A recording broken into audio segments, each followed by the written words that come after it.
La rubrique à présent de votre journal de 13h, comment attirer l'attention sur des maladies rares et méconnues? Eh bien, Paul Depré, un habitant de Chimay, a choisi de marcher jusqu'en Afrique. Une manière pour lui de parler du Noma, une maladie qui dévore littéralement le visage des enfants vivant dans des régions très pauvres. Certaines images sont assez difficiles. Isabelle Palmitessa. Des chaussures. Rien de plus. Voilà ce qui conduira Paul Depré jusqu'à la pointe de l'Espagne. Pour embarquer jusqu'au Maroc, 3800 km pour toucher symboliquement l'Afrique. Il y a 3800 km en 96 étapes, donc on est un tout petit peu en dessous de 40 km de moyenne par jour, en sachant quand même qu'il y a certains dénivelés au niveau du Massif central et au niveau des Pyrénées. Et là, ce seront des étapes qui vont tourner autour de 32-35 km. Et puis par contre, tout au début, ici, dans la Marne, je suis, Châlons en Champagne, pardon, je suis plutôt aux alentours de 42, 45, 48 km. 3 mois de marche entre février et mai pour atteindre le continent qui est entré dans son cœur le jour où il a découvert le Noma, une maladie qui a déclenché sa révolte. Noma, un mot grec qui signifie dévorer et pour cause.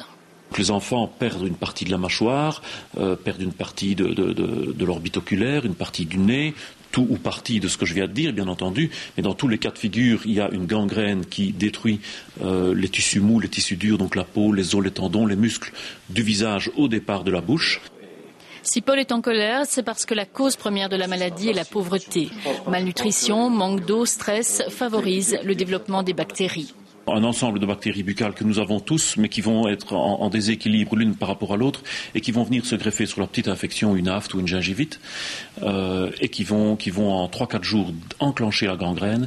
Et une fois que la gangrène est enclenchée, là, on ne sait plus rien faire, si ce n'est faire une couverture antibiotique généralisée pour éviter qu'une septicémie ne tue l'enfant à la suite de cette maladie.